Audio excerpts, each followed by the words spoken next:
Halo, selamat datang dalam Kopi Mingguan Kripto. Tempat kamu dapat info penting kripto minggu lalu dan juga apa yang akan terjadi minggu ini. Aku Sylvester dari Kenal Kripto. Hari ini tanggal 11 April. Ayo kita mulai. Tema minggu lalu adalah merah tapi ceria. Nah, merah karena harga kripto turun. Ceria karena banyak update keren dari Bitcoin Conference 2022. Kita udah bahas di video yang kemarin lengkap Bitcoin Conference, oke? Nah, dalam video ini kita akan update sekilas tentang status dompet Do1 dari Terraform Labs dan juga kita akan cek potensi perang stablecoin yang kemungkinan terjadi bentar lagi dan potensi peluang cuannya di mana gitu ya. Nah, ayo kita mulai. Oke, jadi Do1 dan Terraform Labs ternyata minggu lalu belanja Bitcoin lagi. Tapi kali ini ada yang beda, guys. Ayo aku ajak kita lihat walletnya ya.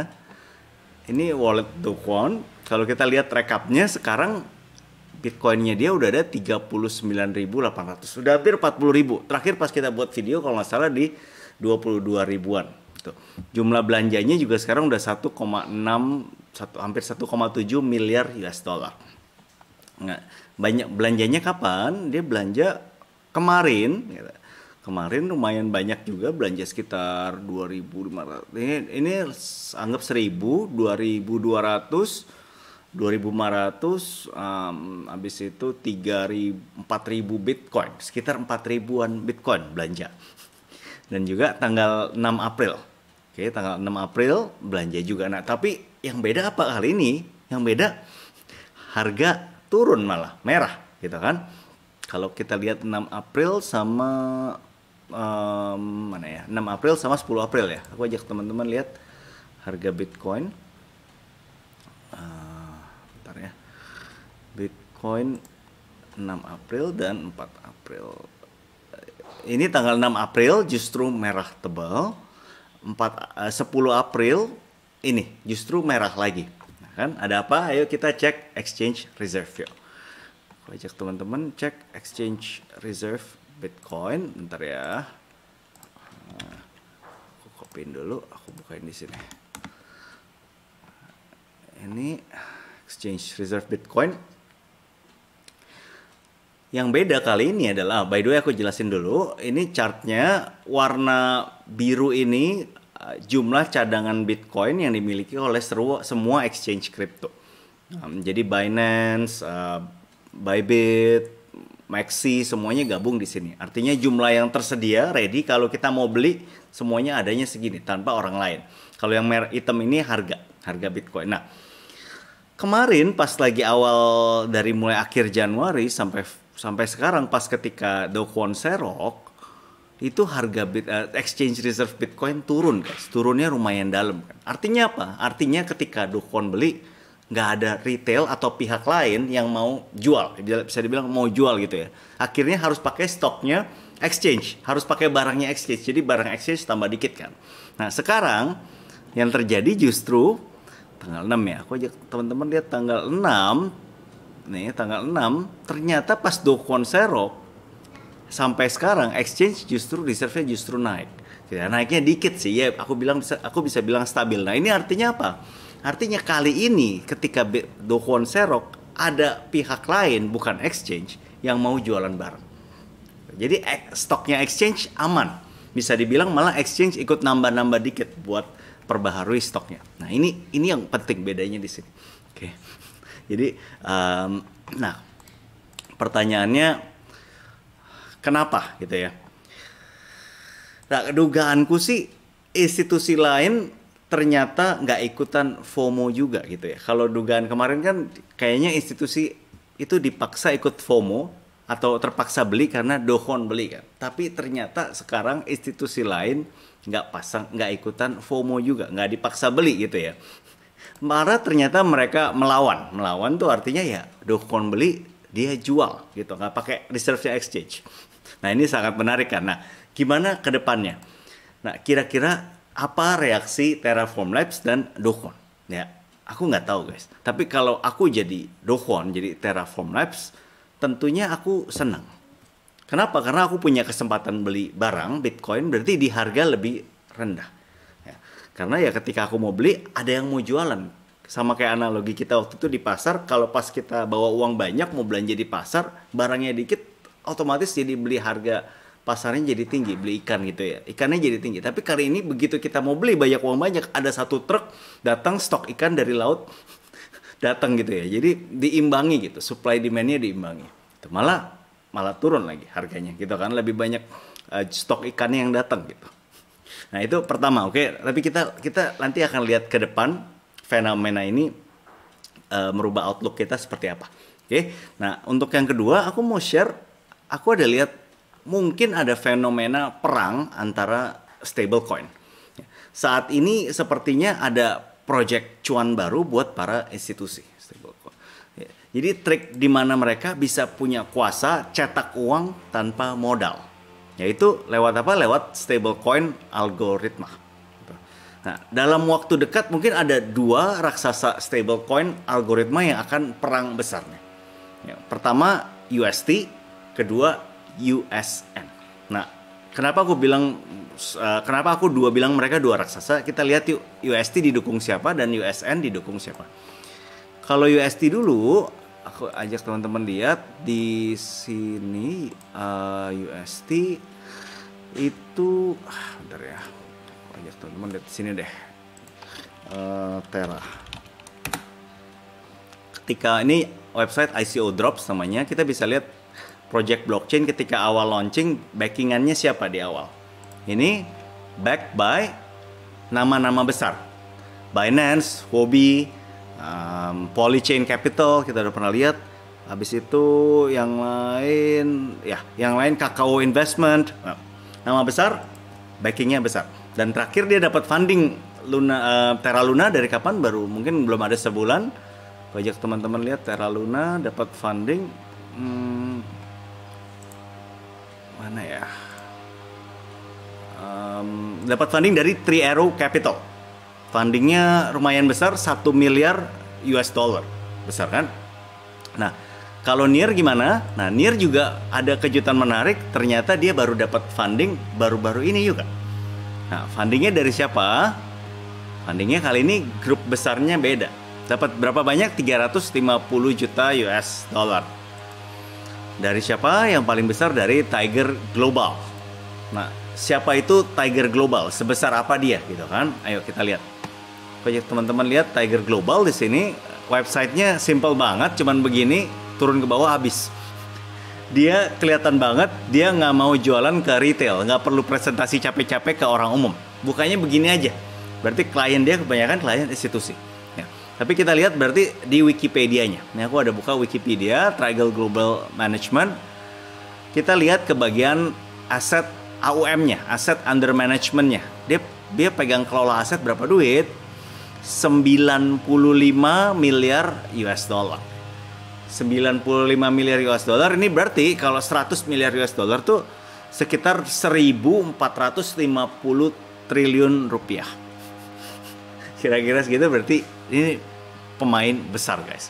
Tapi bukan cuman Tiger Global, ada yang menarik di sini.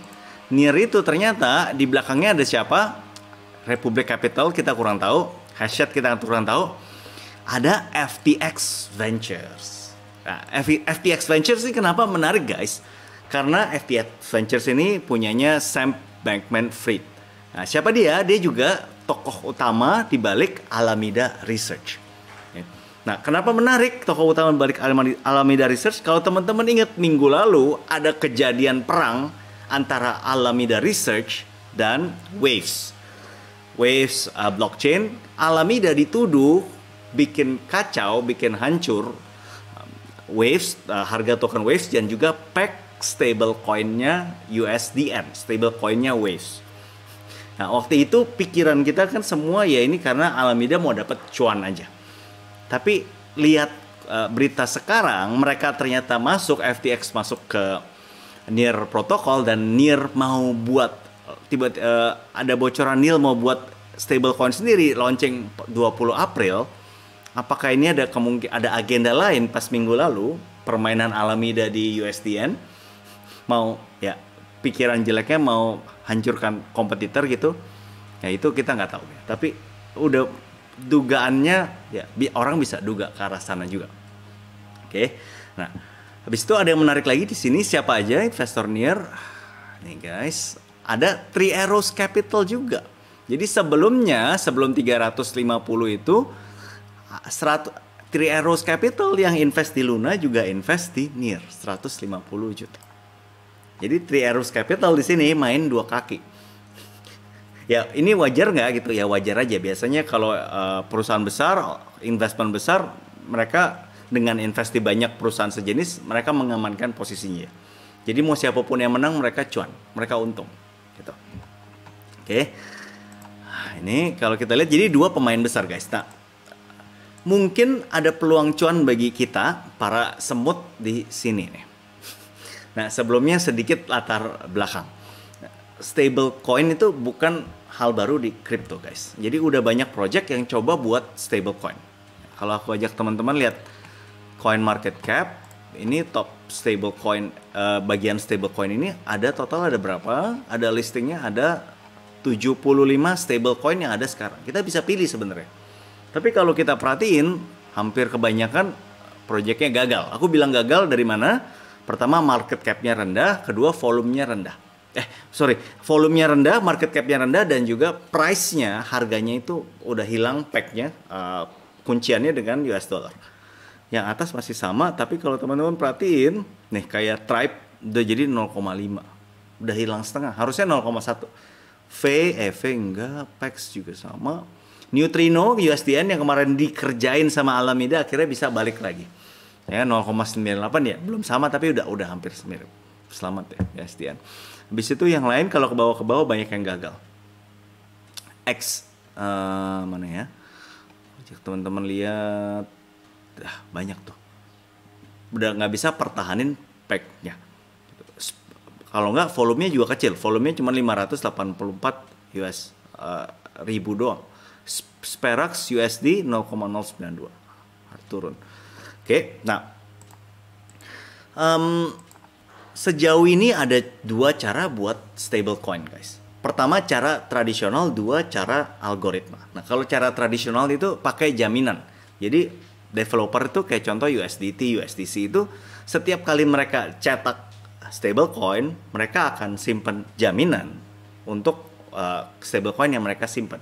Jadi tingkat keamanannya bisa dibilang tinggi. Yang terkenal USDC, DAI. Sorry. Nah, ini cara yang paling terbukti berhasil selama ini. Jadi berhasil bisa bangkitkan kepercayaan komunitas kripto ke mereka. Oke, nah, cara kedua adalah dengan algoritma. Nah, di cara ini sang project nggak perlu sediain jaminan ketika cetak USD. Cetak-cetak aja nggak perlu ada jaminan aset di belakangnya. Nah, jadi gimana cara pertahanin agar nilai stable coin tersebut terus sama dengan USD? Ya, caranya lewat algoritma. Nah, caranya macam-macam. Selama ini ada banyak project yang coba berbagai macam tipe algoritma. Tapi bisa dibilang hampir semuanya gagal. Peg-nya lepas atau volumenya kecil. Nah, sampai akhirnya datang Terra Luna dengan USD, guys. Nah, ini penting nih. Nah, sejak awal dia muncul sampai sekarang Terra Luna udah lalui 1,5 crash crypto, aku bilang. 1,5 kenapa? Satunya itu yang kemarin tahun lalu, pertengahan tahun, setengahnya itu yang sekarang yang lagi jalan ini. Dan sejauh ini dia udah berhasil pertahanin nilai USD sama dengan US dollar. Bahkan performa koin Lunanya malah di atas rata-rata. Nah, apa artinya ini? Artinya mungkin golden formula atau rahasia untuk stablecoin algoritma udah diketemuin. Cara cetak uang dari angin kosong yang selama ini hanya dikuasai oleh bank sentral. Nah, mungkin udah bisa diketemuin oleh institusi, oleh swasta juga gitu ya. Rahasia The Alchemist itu terpecahkan. By the way, Alchemist itu apa? Alchemist itu dongeng orang yang bisa berhasil temuin racikan kimia untuk bikin emas, gitu kan? Nah, para institusi yang selama ini masih wait and see, yang bahkan skeptik dengan stable coin, gitu, mulai tergiur. Ya, mungkin. Pelopornya siapa ya? Pelopornya Tiger Global yang tadi. Mereka baru aja invest 350 juta US dollar ke Near berapa minggu lalu. Nah, waktu itu aku pikir investasinya biasa. Tapi ternyata keluar bocoran kalau NIR akan luncurin USN, stablecoinnya dia tanggal 20 April besok. Nah, gimana cara kita cuan dari berita ini? Oke. Nah, kemungkinan besar USN akan keluarin banyak godaan buat komunitas kripto, guys. Nah, untuk mau coba dan pakai USN. Nah, godaan apa lagi yang paling menggoda selain bunga yang besar? Jadi di sini mungkin kita user akan diuntungin dari pilihan bunga stablecoin yang bahkan lebih besar dari bunga UST dari Terra. Nah, tapi tetap guys, ini bukan saran financial ya. Pasti ada resiko di USN sebagai pendatang baru. Tapi aku pribadi lihat resikonya cukup terjaga, cukup kecil karena ada nama-nama besar di belakangnya. Nah, gimana dengan koin NIR-nya sendiri? Aku pribadi sih sempat serok pas dia turun ke 10 US dollar kemarin. Dan gak ada rencana serok lagi gitu ya. Kenapa ya? Karena harganya sekarang udah di atas, guys. Nah, itu event minggu lalu. Nah, untuk event minggu ini ada 2 event besar yang akan diperhatikan oleh market. Sama juga The Fed nih. Penting banget. Yaitu pertama data CPI, guys. Aku ajak teman-teman lihat di sini. Pertama hari Selasa jam Selasa ini CPI yang ini US dollar. Nah, ini data inflasi bulan ke bulan berapa, dan prediksi analis lumayan tinggi kali ini 1,2% loh guys per bulan. Artinya kalau per tahun itu bisa berarti 14% lebih, ya kan, 14% lebih. Sebelumnya CPI-nya 0,8, sekarang naik lagi, terus naik lagi. Jadi market pasti akan lihat sebenarnya kondisi nyatanya gimana sih. Kemarin udah lihat hasil rapat The Fed ternyata gamang. Tapi ternyata data di lapangan gimana? Ini yang ditunggu-tunggu. The Fed juga lihat perkembangan terbaru gimana. Oke, ini pertama. Nah, kedua, yang menurutku nggak kalah penting, bahkan bisa dibilang mungkin lebih penting. Mungkin ya guys ya. Itu apa? Hari Kamis ada data retail sales di Amerika. Data penjualan retail di Amerika. Proyeksi 0,6, sebelumnya 0,3. Ini bagus atau enggak? Ini bagus banget dan bertolak belakang banget dengan data yang tadi. Maksudnya apa? Maksudnya gini. Ini adalah data penjualan barang-barang retail di Amerika. Makin tinggi datanya, makin tinggi persennya, artinya makin tinggi penjualan retail. Artinya apa? Artinya meskipun inflasi lagi tinggi-tingginya sekarang, itu retail masih tetap punya uang, orang-orang umum masih tetap punya uang buat belanja. Dan belanjanya juga makin tinggi. Ya, salah satunya juga karena inflasi di sini ya. Karena angkanya kan akan kena inflasi beda. Tapi ini naiknya 2 kali lipat. Juga tinggi. Nah, di sini aku bilang, kita bisa lihat apa? Kita bisa lihat emosional market gimana. Pasar tuh gimana? Setelah dia alamin kondisi inflasi tinggi, apakah jadi ngeri, outlooknya serem, pikir resesi, jadi nahan belanja. Udah uangku aku simpan aja, nggak usah belanja. Atau justru ternyata meskipun inflasi tinggi, uang kantongnya juga masih ada, masih tebal ternyata. Masih sanggup belanja, bahkan belanjanya lebih tinggi, lebih boros. Ini yang kita harus lihat di sini. Ya. Jadi 2 data ini data kunci kalau buat aku. Gitu ya. Setelah data ini keluar, mungkin akan ada gambaran yang lebih jelas tentang arah market institusi, baik secara psikologi atau maupun secara portfolio institusi. Lihat dari sini. Psikologi tadi maksudnya psikologi market, retail gimana dari data retail sales, dan juga portfolio institusi dilihat dari itu yang tadi data sebelumnya. Data apa tadi? Data CPI, Consumer Price Index. Oke. Nah, kesimpulan video ini apa? Saat ini arah kripto masih galau. Sebelumnya aksi serok Bitcoin oleh Do Kwon berhasil mendorong naik Bitcoin. Nah, sekarang dapat perlawanan. Bisa lihat dari mana? Tadi data exchange reserve-nya nggak turun meski Do Kwon serok. Orang ada yang lepas barang. Nah, minggu ini ada 2 data penting, CPI dan retail sales. 2 data ini khususnya bagi aku retail sales, kita bisa lihat psikologi pasar yang terjadi bisa lebih ngintipnya di sana, gitu ya. Nah, habis itu berita kesimpulan berikutnya, mungkin kedepannya akan ada peluang cuan ekstra di stablecoin algoritma baru yang bermunculan. Ya, aku pribadi akan semangat, tapi tetap hati-hati. Karena resiko mereka gagal juga tinggi, guys. Ya, lihat dari statistik sebelumnya. Nah, aku akan cenderung pilih stablecoin yang dapat dukungan dari pihak institusi besar, bukan saran financial ya. Nah, mohon like dan share video ini kalau kamu suka. Salam cuan. Bye.